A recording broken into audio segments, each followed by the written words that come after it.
Okay, and we're back, people. So, sorry about that little disturbance I had to put there. I should have said, there should have been a part 2 to this part of the episode. Just look out for it if I decide to put a second part, or if anything crazy happens, or something goes wrong, or if I get some kind of disturbance downstairs. Anyways, excuse today. I can't believe I forgot this, but I actually had more Chinese takeout stuff I was going to be eating today. I totally forgot I was going to be arriving about, I think it was like 9 o'clock my time, Pacific Standard Time. I was surprised they do it after like 9, 10 something o'clock. I thought it was like maybe 7 or 8 they stopped, so I guess it's 24 hours. It wasn't Panda Express either. It was this local spot here. I think it's called Teriyaki Madness. Really good ass shit, by the way. I highly recommend you try that shit out. It's super damn good. It's more pricier than Panda Express, but it's a lot more worth it. I guarantee you get your freaking money's worth with that shit. Anyways, as I was reading from the top, and I already ate my like root beer popsicle thing. Now I got my sour head version. Really, really nice stuff here. Check this shit out as well. I'm gonna finish the whole thing. Why not? Oh god, I forgot how freaking sour as crap that is.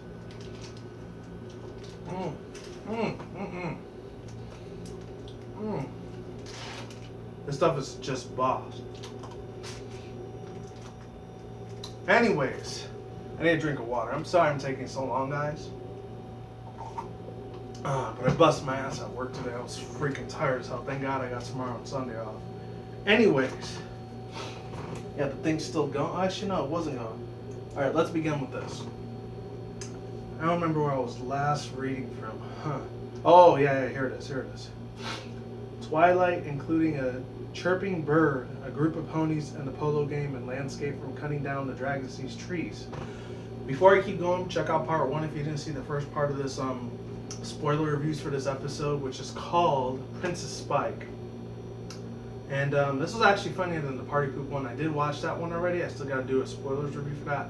It's probably going to be up Sunday, Monday, morning, afternoon, who knows. Most likely it's going to be night. I've been uploading a lot of my videos at night lately because I've just been lazy as shit trying to upload every single day. So I'm probably just going to start just doing randomly from now on. I'm only human. Plus, I'm a one-man army, so I could do videos whenever the hell I feel like it, you know? Sorry, guys. That's kind of how it is. Oh, like, comment, subscribe, share, and share with your friends, too. Anyways. Yeah, a landscaper for cutting down Dragon Sea's trees and a maintenance worker repairing a water main. Later, two... excuse me. Ugh, that's disgusting. 2 arguing delegates appear at Twilight's doorstep in a speech scheduling conflict, and they seek her advice. When Twilight is too tired to handle the matter properly, Spike steps in to solve their issues. The delegates are satisfied, but some and more ponies start showing up with various problems. There we go. Spike convinces the delegates that he is acting on the Princess Twilight's behalf and addresses them properly by properly. Princess Spike now, not the next paragraph. A self-designated Princess Spike. Spike completes more tasks than Twilight's behalf, but for Princess Cadence warns him not to let the power go to his head. Here we go. Though Spike assures that he is acting solely for Twilight's benefits, he soon takes advantage of his perks, and it comes with using her name, like getting massages at the spa for free, having portraits of herself, and making extortionary treats. When Cadence confronts Spike about his abuse of authority in the main summit hall, Spike tells her about it, that he solved the multiple delegation issues and everything, and it's just fine. Just then, a ball from the relocated polo game knocks over a row of Dragon Sea's trees and bursts into a cracking water main, flooding the summit all with water. Cadence managed to shut off the water with their superpower, like crystallization spikes, skills, or whatever we want to call them. It was pretty cool. I remember seeing that. But Spike has an allergic reaction to the Dragon Sea's plants, and his sheens. His sneeze destroyed the gemstones, shut off, and then Spike says, "Oh, bless me." And that's pretty sad too. I don't know how he ended up destroying that thing, but long story short, everyone gets mad at him, but then he makes an apology. Bada bing, bada boom, that's pretty much it. And then Twilight tells him he needs to have dragon responsibilities, and like the best thing a princess needs to know whenever she messes up is to fix the issue in a situation at oof. since, they don't have hands or nothing. And yeah, at the end, he ends up like putting all back together, but like they give him like some like dragon seeds trees as his like a little reward. He's like, why dragon seeds trees? And he goes, ha, ha, ha, chew. And then that's it. Pretty much into the whole episode. Overall thoughts, views, and opinions. I'm gonna put that for beginning. I'm just gonna give you the highlights, what I liked about this episode, what I didn't like. Usually I just give the entire whole episode as a whole, pretty much as a whole, like what happens piece by piece. But this time I'm kind of feeling too lazy to do that, so I promise you I'll do it on Party Poop, and that's when it's daytime. Right now it's real late at night. I wanted to do this earlier, but I didn't really have that much time. Plus I got distraction downstairs with my Chinese takeout stuff, so that just made me waste more time after I kind of took a break. After about maybe an hour or two later, I came back doing this again, and that's what I'm giving you right now. The best parts of this episode is we actually did get to see a lot of interesting background characters. Like that weather pony that was in Thanks for the Memories of Rainbow Dash. That little joke that they made about cloudy sunny skies or whatever, or flurry cloudy skies or cloud kicker, whatever it was. I thought that was pretty cool. It was really cool. This stuff is really bomb. It's almost like Kool-Aid. I don't know why. Anyways, it was that little scenario that played out pretty weirdly, if you do ask me myself. What else? I know we've seen a couple other ponies. Some people are saying that the blue pony in the background was supposed to be Markiplier or whatever, and I could not see it for the life of me. I don't really watch his videos very often. I'm probably watching maybe once a month or two, because most of his like demographics are probably like 5-10-year-old little kids, maybe like 18, 21. Even though I'm in my 20s myself, but still, like really, I'm not crazy about the dude very much. He's decent, but he's not that great. I know he got like 10 million subscribers, but still. Other than that, what else man? There was another pony in there. I kind of looked like Keyframe a little bit, but it wasn't her. The only difference was like her hair was like, the back of her ponytail was like fluffy like Pinkie Pie's. And that's not how Key's is. Hers is a little bit more decent. Like she had the exact same hairstyle as her. So I don't know if that was a nod, maybe to Megan McCarthy or I don't know, Tara Strong, Adrian Lehman, Tom St. Germain. Maybe they try to make a deal with one of the directors or producers to put Keyframe in there. So if she's watching this, Keyframe, you are a lucky chick that you got to be in one of the episodes of Princess Bite. If they did put you in there. I don't know if they did that intentionally or they just did that as a joke. I'm not sure. Another really cool thing I stuck out a lot about this episode was the amazing, awesome, the awesome, amazing voice talents that they had in this thing. They had a lot of background stereotypes. They had like some East Coast New Yorker accent for Manhattan, because obviously it's based on New York City and Manhattan in real life, or Boston, Staten Island, New Jersey, Delaware, Rhode Island, that type of accent. I know how that kind of accent was because growing up in New York City and in New York and upstate at that time, even in the real city, I heard that a lot for the past 13 years of my life. In the beginning, it's been like almost 15 years. It's July 15th will be 15 years since I've been there, since I moved from New York. But anyways, there's that little scenario that's really, really funny. I thought it was awkward, but really, really funny as hell. It definitely took me off guard a little bit, but still like really awesome with all the voice actors just doing their thing, just spitting fire in the mic. It was just wonderfully well put together, well sought after, very incredible talent. That's all I gotta say. There's that. And then there was also this like stereotype of two Canadian ponies, which was really, really funny as hell.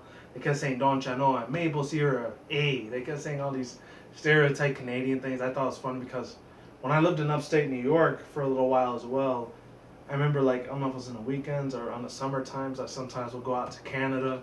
So I was kind of used to hearing it a couple times. It was hilarious. I mean, I wouldn't laugh at them straight up. I was like 7, 8 years old. I didn't know any better, So even if I did, they wouldn't easy on me because I was a kid, And it was hilarious too. I mean, some of the stereotypes were true than the others that weren't. And then what else? And there was this one, and no offense to anyone if you are this, I'm just saying how it is. I'm not trying to like put you on a bunch of a category. So the one that was a cloud kicker, cloud chaser type of dude or whatever, it was like Sunny Skies from Thanks for the Memories. He made his appearance. He sounds exactly how what's called that sea monster. I forgot his name. I think it was Tyro Mobius or something like that.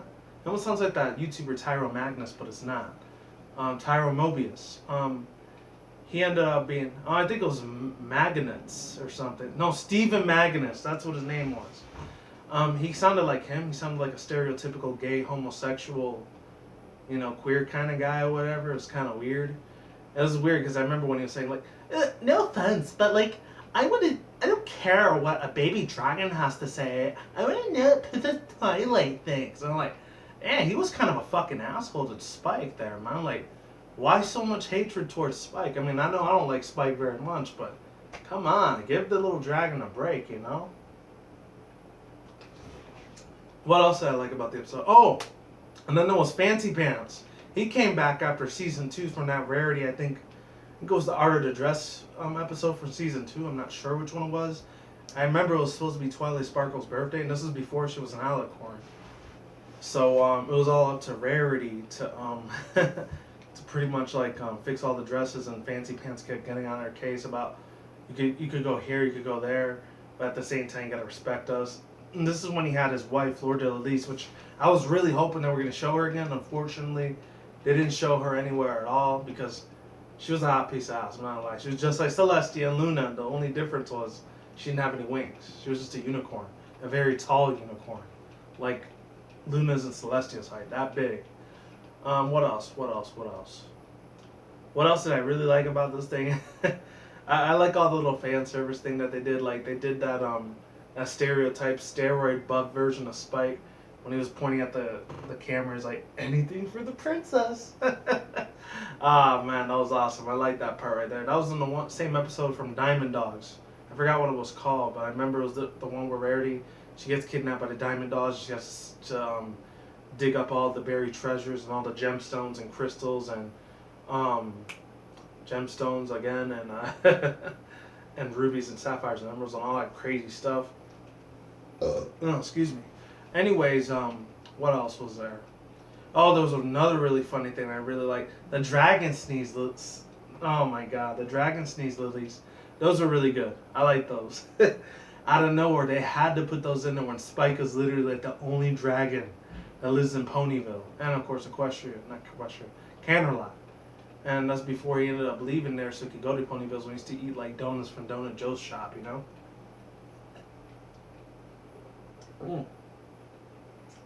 It's getting really funky in there. I don't know why. And what else? The things I didn't like that much about the episodes, I kind of saw this as a cookie cutter type of episode with Spike.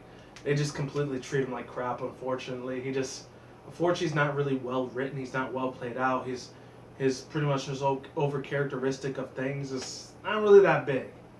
I mean, in my personal opinion, I'm not really the biggest fan of Spike. I could pretty much be honest with you, care less about Spike.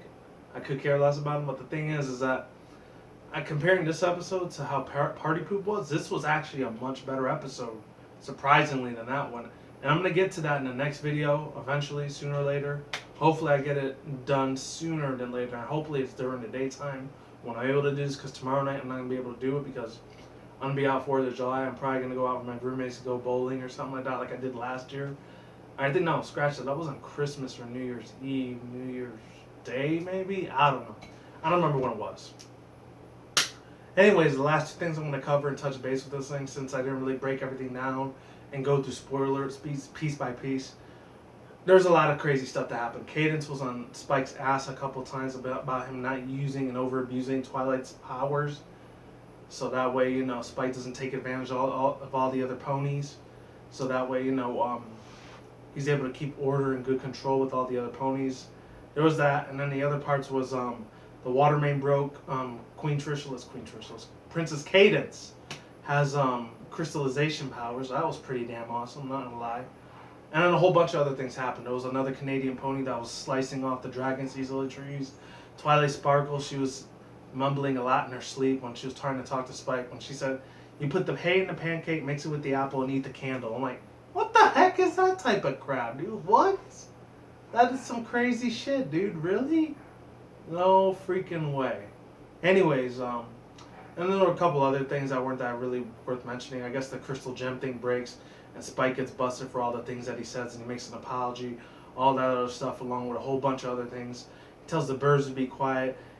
He hooks up with this nerd, in a way, this nerd pony that she wants everything done for Twilight, but Princess Spike wants everything. He wants to take care of everything himself, since Twilight's sleeping the whole damn time. I saw something back there. Hopefully it wasn't a big giant firework, or I'm gonna be dead. Anyways, and then there was a couple other things that they kind of covered on like how he said that like there was zero noise tolerance policy was in effect, or how the other pony says if anything happens it's not my fault, and then he just goes away. And then there's these other ponies that were playing the croquet, the polo games, the one where they shoot like they don't shoot them, but they hit like these golf balls with these giant like what's it called, sledgehammers or whatever. There's that. And then like it ends up hitting the water main, destroys half the freaking the city hall summit of Equestria, unfortunately. And then Princess Cadence, like I said, she stops with her crystal powers. And then Fancy Pants gets really pissed off because he wanted special privileges, but he says the last thing on his mind is special privileges. And that's not really what was going on over here. That's insane. And the other thing I really loved is that Princess Twilight, she ended up just sleeping throughout the whole thing, and Spike was just making these really extremely important decisions on his own, when he have no idea how he has no idea how politics and the economy or anything that has to do with political stuff and very governmental like issues pretty much play along hand in hand, you know. So he was pretty much a huge ass amateur for doing the stuff. Surprised he didn't start World War III in Ponyville or something. He would have been screwed up the ass big time if he did. What else? The one of the dudes, like the one that was that Manhattan accident, he had the pizza thing on there. So, cause I guess New York City is obviously basically known for pizza besides Chicago and all that. And they made that as his cutie mark.